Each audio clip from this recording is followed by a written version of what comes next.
Praise the lord, shalom, hallelujah. Jesus loves us so much. ఈ రోజు పరిశుద్ధ గ్రంథం నుండి కీర్తన గ్రంథం 77వ అధ్యాయం 1వ వచనంని క్లెయిమ్ చేద్దాం. నేను ఎలుగెత్తి దేవునికి మొరపెట్టుదును, ఆయనకు మనవి చేయుదును. దేవుడు నాకు చెవియొగ్గు వరకు నేను ఎలుగెత్తి ఆయనకు మనవి చేయుదును. Praise God. అలాగే సెకండ్ వర్స్ కూడా చదువుకుందాం. నా ఆపత్కాలమందు నేను ప్రభువును వెతికి తిని, రాత్రి వేళ నా చెయ్యి వెనుకకు తీయకుండా చాపబడి ఉన్నది, నా ప్రాణము ఓదార్పు పొందనొల్లక యున్నది. ఆమేన్. ఈ యొక్క వాగ్దానంలో ఫస్ట్ లైన్ ఏముందండి? 77వ కీర్తన 1వ వచనం. నేను ఎలుగెత్తి దేవునికి మొరపెట్టుదును. మీ యొక్క సమస్యలు ఎవరికి మొరపెట్టాలంటే దేవునికి తెలియచేయాలి. ప్రార్థన రూపంలో దేవునికి మొరపెట్టండి. ఎందుకంటే ఆయన మాత్రమే మీ మనవిని ఆలకించి ఆ మనవికి సొల్యూషన్ కూడా దేవుడు దయచేయగలరు. ఆమేన్. అండ్ ఇంకొకటి ఇక్కడ చూసారు కదా, దేవుడు నాకు చెవియొగ్గు వరకు నేను ఎలుగెత్తి ఆయనకు మనవి చేయుదును. మీరు అడుగుతున్నారు కదా, ఏ విషయం కోసం అడుగుతున్నారు? యేసయ్య వినే వరకు మీరు అడగాలి. యేసయ్య మీరు అడగక మునిపే మీకు అక్కరగా ఉన్నదేంటో యేసయ్యకి తెలుసు.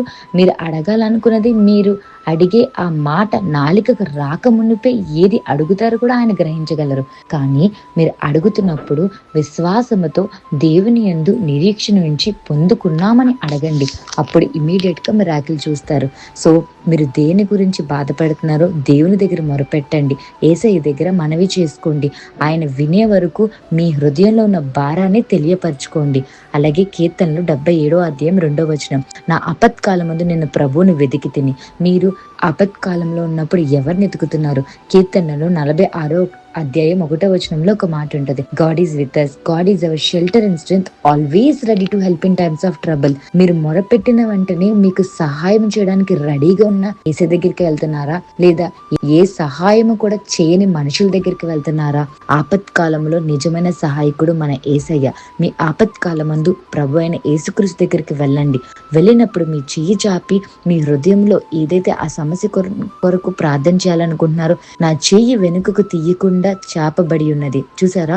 మరి ఈ వచనంను బట్టి మీరు నేర్చుకోవాల్సింది ఏంటి అంటే, మీరు దేవునికి మొరపెడుతున్నప్పుడు చేతులు చాపి ఆకాశం వైపు చూపించి దేవునికి మొరపెట్టండి. మరి నా ప్రాణం ఓదార్పు పొందనల్లక యున్నది. చూడండి, మీకు కంఫర్ట్ కావాలంటే యేసయ్య మాత్రమే ఇవ్వగలరు. I will give you comfort and Joy instead of sorrow అనే వాగ్దానం దేవుడు మీ జీవితంలో నెరవేర్చును గాక. ఆమేన్. మీ హృదయంలో ఉన్న భారాన్ని దేవుని దగ్గర కుమ్మరించండి. మీ చేతులు ఎత్తి మీ హృదయంలో ఉన్న భారాన్ని యేసయ్య పాదాల దగ్గర విడిచిపెట్టండి. యేసయ్య మీకు సమాధానాన్ని కలుగజేయును గాక, కంఫర్ట్ ని దయచేయును గాక. Have a blessed day in Christ Jesus. Jesus loves us so much. Amen.